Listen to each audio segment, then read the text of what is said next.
ازيكم عاملين ايه؟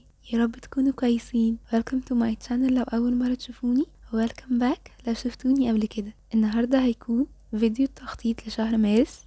فبراير عدى بسرعة جدا، مش مصدقة ان خلاص بقينا في تالت شهر في السنة. بس الحاجة الحلوة اننا هنخطط في البوليت جورنال بتاعتنا للشهر الجديد. فلو هتعملوا معايا جهزوا ادواتكم، ولو هتتفرجوا بس هاتوا مشروبكم، يلا بينا نبدأ. وزي ما انتوا شايفين انا قررت اختار اللون الاخضر الشهر ده، وحبيت الرسمة تكون كاكتاي او صبار يعني. اخترته عشان بحسه كيوت اوي، وكمان معاه نباتات وخليتهم كأنهم متعلقين كده، وعملت في كل واحدة نبات مختلف، وعشان ما يكونوش بعيد عن بعض او يخلوا شكل الصفحة وحش، فعملت صبار وزرع واحدة واحدة بالتبادل مع بعض. وكمان أوعية الزرع تكون كلها نفس الفكرة لكن بتصميم مختلف عشان يظبطوا الشكل. بدأت الرسمة بإني رسمت البوت، بعد كده ضفت ليه النباتات، وحاولت اختار درجات قريبة من الاخضر عشان يكونوا لايقين ومتناسقين مع بعض، واستخدمت نفس اللون البني ليهم كلهم، لكن ما حطيتوش في نفس المكان، في شوية حطيته فوق وشوية في النص عشان الشكل كله يكون بيشد العين كده وممتع.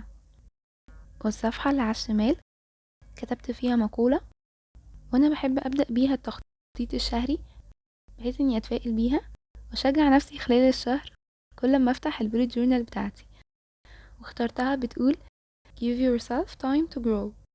جينا بقى للتقويم اننا بنعمله في نص الصفحة، وده بيكون حجم مناسب اني اكتب فيه لو ورايا مواعيد خلال الشهر، وباقي الصفحة هكتب فيها الاهداف الشهرية والحاجات اللي عايزة احققها خلال الشهر، علشان يساعدني اقسم اهدافي ومهامي بعد كده لكل اسبوع في الشهر بتاعي.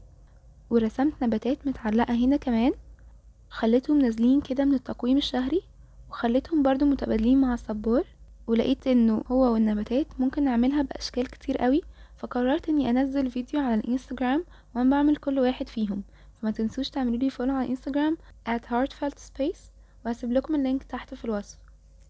وبعد كده عملت جدول تتبع العادات، المرة دي خليت كل العادات في جدول واحد، بدل ما كنت الشهر اللي فات عملتهم كل عادة في جدول لوحدها.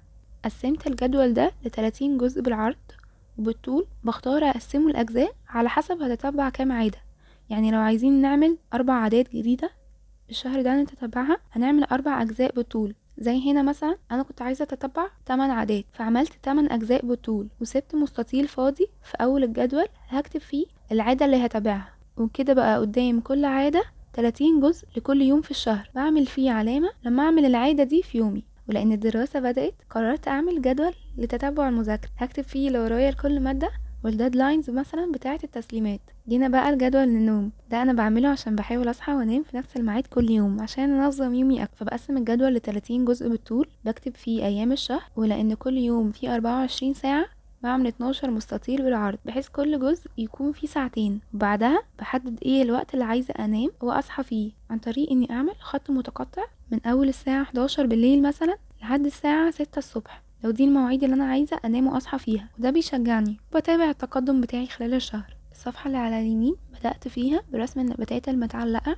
وبرضو حبيت اغير في شكل البوتس بتاعتهم، وبعد ما برسمهم عادي بعمل بس خط من فوق كده ونزل منه خطين كأنهم ماسكين البوت. بعدها عملت جدول تتبع التمارين. عجبتني الطريقة دي لما جربتها الشهر اللي فات، وهي اني برسم جدول شكله شبه الكالندر شوية، بحط فيه 30 يوم بتوع الشهر وبعمل جنبها علامات بألوان مختلفة بحدد فيها كل يوم عملت ايه. بعد كده عملت المونثلي ريفيو او تقييم الشهر، قسمته ل4 اجزاء. هي الفاينانسز هكتب فيها مصاريف الشهر، يعني بصرف فلوسي على ايه، وهكتب لما احوش شوية. وبعدها الاتشيفمنتس او انا حققت ايه الشهر ده، يعني كل حاجة وصلت لها، هدف من اهدافي او درجة حلوة جبتها. وبعدين الهايلايت او الحاجات المميزة اللي حصلت لي في الشهر ده، مثلا خروجة حلوة، موقف حلو، حاجة كان نفسي تحصل. اخر حاجة هكتب فيها الكتب اللي هقراها الشهر ده واللي عايزة اقراها بعد كده. بحب الجزء ده قوي عشان بيفكرني في اخر الشهر بالحاجات الحلوة اللي قدرت اعملها حتى لو صغيرة. وبس كده، ده الفليب ثرو بتاع شهر 3. اتمنى يكون عجبكم، شكرا انكم فضلتوا معايا للاخر، وحبيت اشكركم كمان على اول 100 سبسكرايبر عندي، واقول لكم اني مبسوطه جدا.